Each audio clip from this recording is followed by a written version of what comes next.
shit on wax, watch it blaze like Fago. Yippee-yi-yo, yippee-yi-yi-yay. 55, 65, height. 75, 85, touch the mic. 95, messing wild for the night. 105, I'ma keep the crowd hype. She's a bitch when they say my name.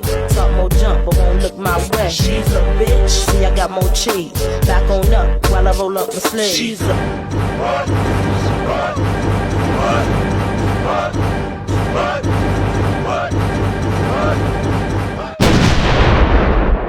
What's going on, guys? Bart here with Tully Television, and today we're going to be getting into She-Hulk episode 5. But before we do, I hope today is the day that we can earn your subscription. You hit that red subscribe bar down below. We recently reached our goal of 75 subscribers. Our next goal is to get to 300 subscribers and have a celebration then. But until then, I hope I can find you in great spirits. I hope that I can entertain you, inform you, a little of both, or just help you kill some time during your day. Let's get into it though. She-Hulk episode 5, mean green and straight poured into these jeans. Oh boy. Alright, so there wasn't much that happened in this episode of She-Hulk. I will say one of my main complaints is not actually about, some of it's about the writing or whatever, but one of my major complaints so far is that between the intro and the credits at the end of the show, we're really not getting like a whole lot of screen time in between. These episodes really wind up becoming like 20 to 22 minutes. If you take out again away the credits and the intros and the recaps and this is what happened 20 years ago. And if you're watching She-Hulk, chances are that you're pretty much caught up. If you're watching episode 5, episode 6, episode 7, you're watching the show, okay? I don't think anyone is just hopping in to She-Hulk episode 5 and is like, what's going on? I'm confused. But I digress. We find out why Titania is suing Jennifer Walters, and it's because, we found out at the end of the last episode that's because of the use of the trademark She-Hulk.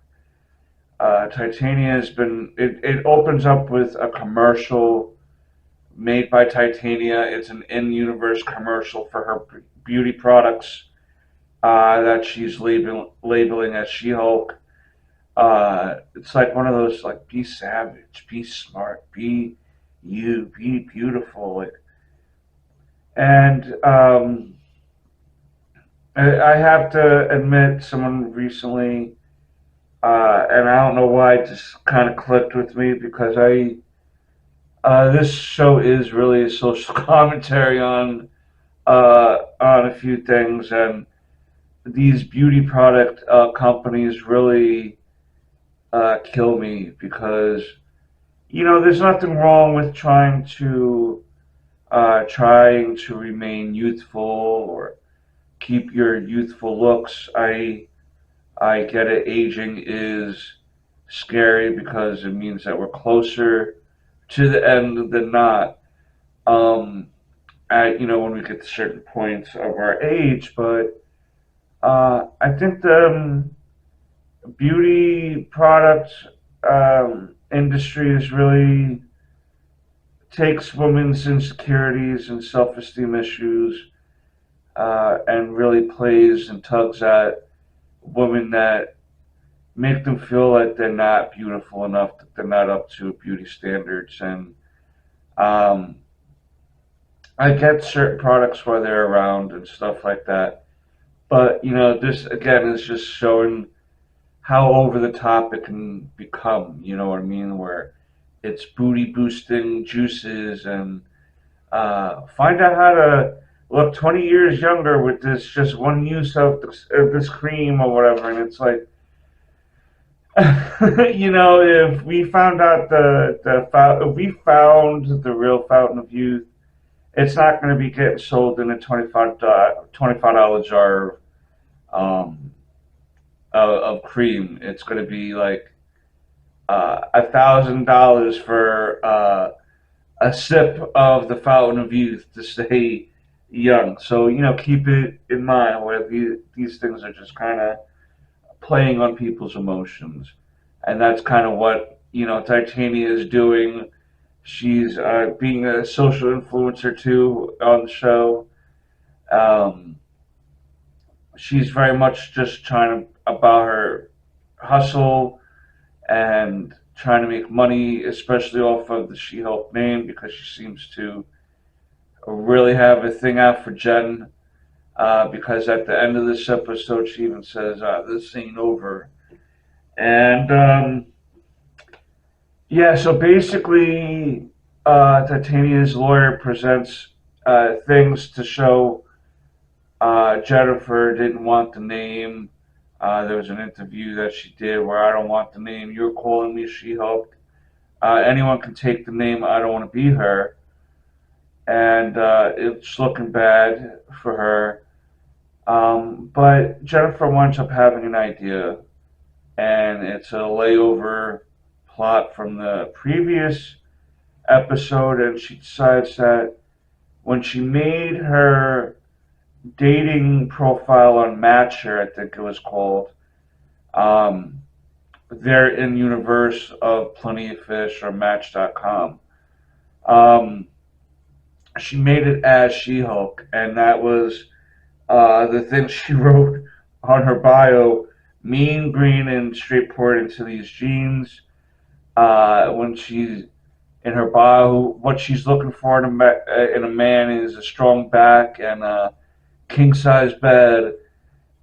And to see these buffoons come before the court system that we've seen her on the dates prior, we see David Otunka's character. We see the fan obsessed guy, Okan Vibranium, Pierce Your Skin guy, and the guy she wanted up hooking up with. I know there was maybe one other guy in there, and then the guy that she hooked up with and that left her in the morning. One moment, water break.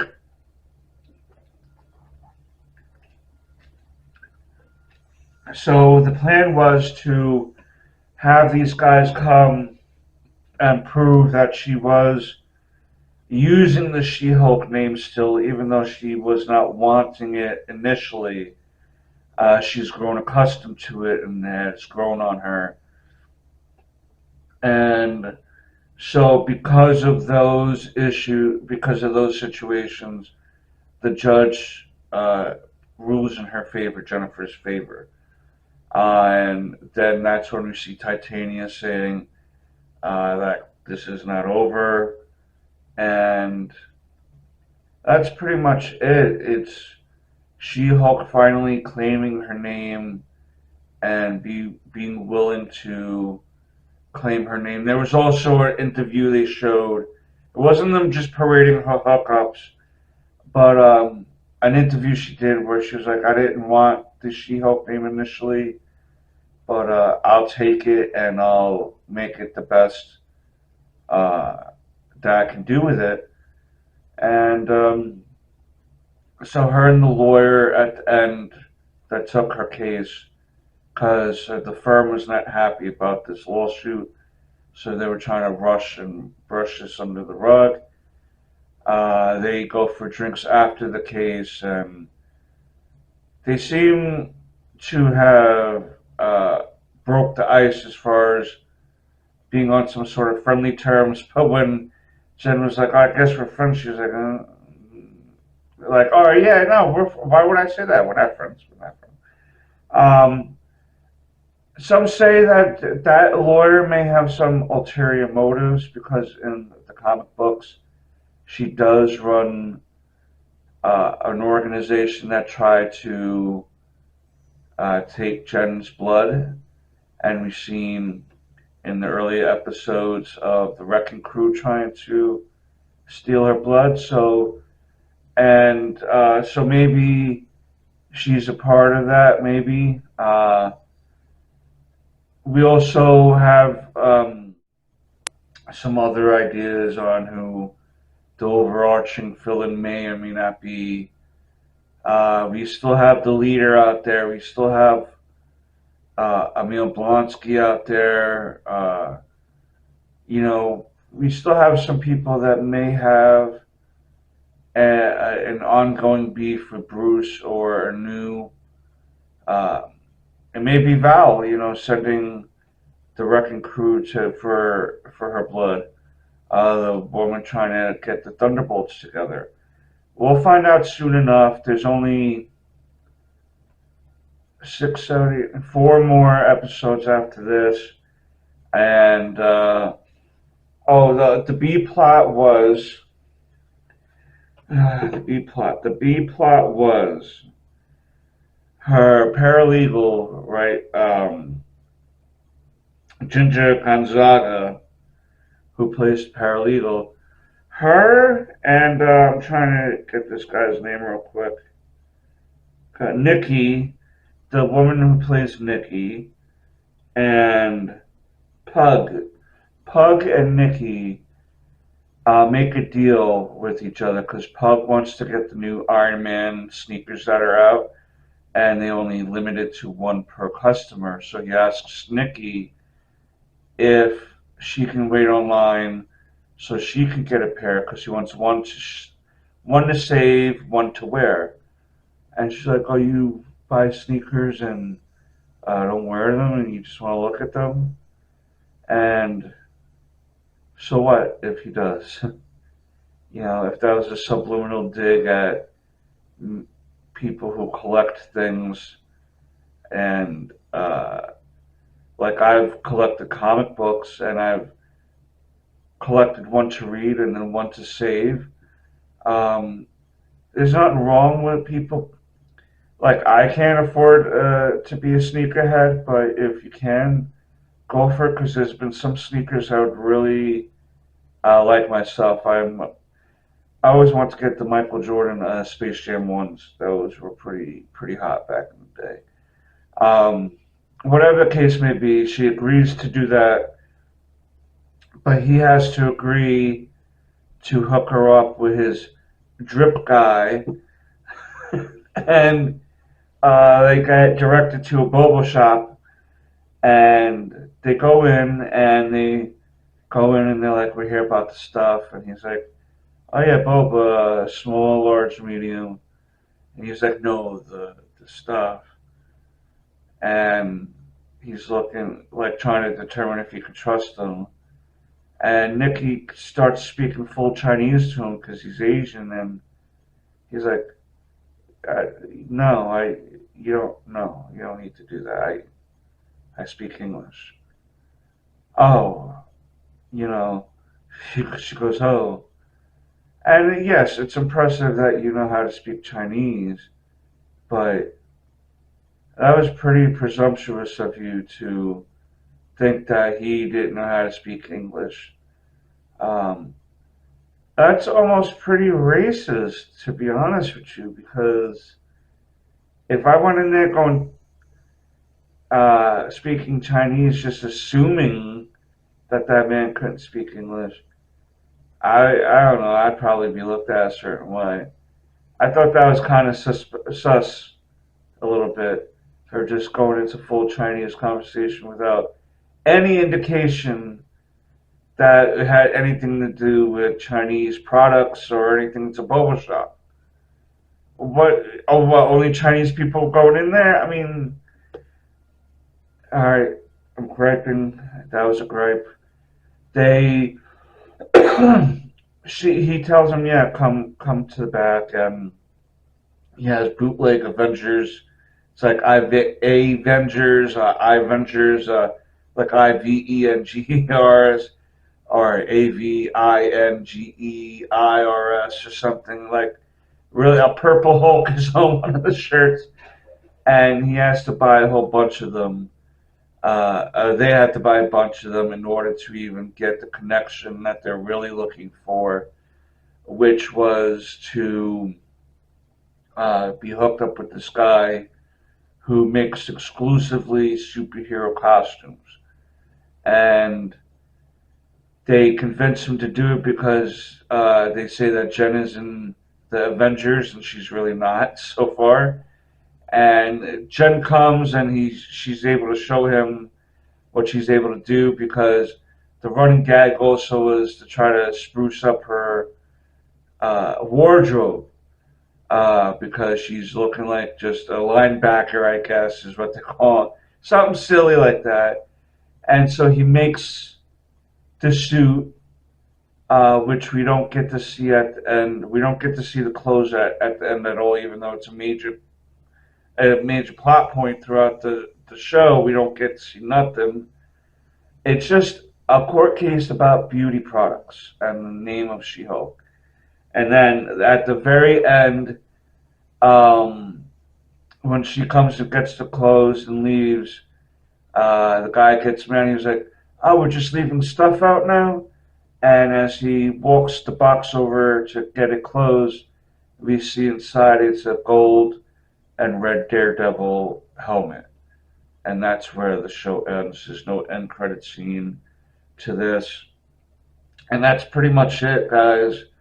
It's the court case about the name She-Hulk, how they resolve that, and then her getting a costume and clothes that we don't get to see at the end of the episode anyway. But that's the episode. Not much has happened. And I thought this episode kind of took the momentum out of the last couple of weeks, because, again, that episode 4 near the end of She-Hulk made me really feel for her. This one just kind of, sucked all that momentum out. And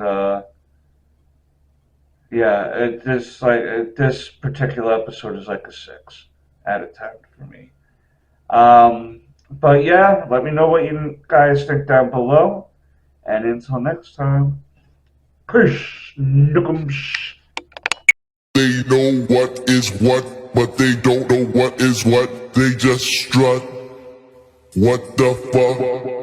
A tiger, don't lose no sleep. Don't need opinions from a shellfish or a sheep. Don't you come for me, no, not today. You're calculated, I got your number, 'cause you're a joker, and I'm a courtside killer queen. And you will kiss the ring, you best believe. So keep calm, honey, I'ma stick around for more than a minute. Get used to it. Funny, my name keeps coming at your mouth, 'cause I stay winning them up like swish, swish, bish.